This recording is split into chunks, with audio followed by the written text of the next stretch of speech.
So, as it turns out, South Koreans really like coffee. A lot. You want proof? Take a drive down Gangneung Coffee Street. There are about 40 cafes on this short stretch of road. You can't throw a stone around here without it landing in a cup of single-origin, organic $7 pour-over. Coffee Street sits on the coastline along Anmok Beach. Its origins go back to the 90s, a couple of years before the advent of the iced caramel macchiato. This is where it began, these old coin-operated instant coffee machines. Decades ago, this street was lined with about 50 of them. As you can see, there are only 3 left.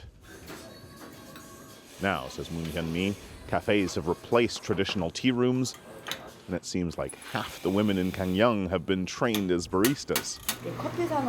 Coffee makes up about 70% of the local economy in the Gangneung area, she says. Gangneung itself is known as Coffee City. It epitomizes the wave that has swept South Korea since Starbucks arrived 20 years ago and introduced the concept of high-end coffee as a status symbol. But Shin Sum-soo, the son of a coffee roaster who's now opened his own cafe, has another theory. Coffee shop culture, he says, really took off 10 years ago because of a smash TV show called The First Shop of Coffee Prince. 커피 프린스 드라마 이후에 Before that drama, we didn't have that many customers, he says, but after Coffee Prince started airing, the number of people buying coffee has gone up a lot. But the country may have already reached peak coffee. According to some estimates, these days about half the new coffee shops in South Korea end up closing within the year. The coffee industry is shrinking because there are so many shops, Shim says. This road used to be a dirt road. There never used to be any parking spots. There wasn't a walkway. I'm getting a tour of Coffee Street from Vancouver's Melvin Palmiano. He moved here 17 years ago. Now, he says, it's almost unrecognizable. Welcome to Gangneung. Thank you. And the Olympics may be partially to blame. According to Olympic volunteer Shim Gwan-young, the government expected a deluge of tourists, so it spent big.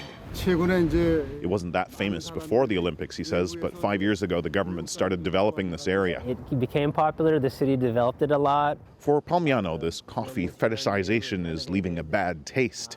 Out 20 meters or so in the surf sit 2 black mounds. They appeared suddenly a couple of years ago, he says, and he still can't figure out what they are. So those rocks out there are actually coffee cups. So they're actually coffee cups. I was like, what are those? Further proof, he says, that what used to be a quaint seaside street has become more like a coffee theme park. It's really hard to sort of fight upstream. So he's planning to leave town and move somewhere less spoiled, less commercial. Even if the coffee isn't quite as good. Kim Brunhuber, CBC News, Gangneung, South Korea.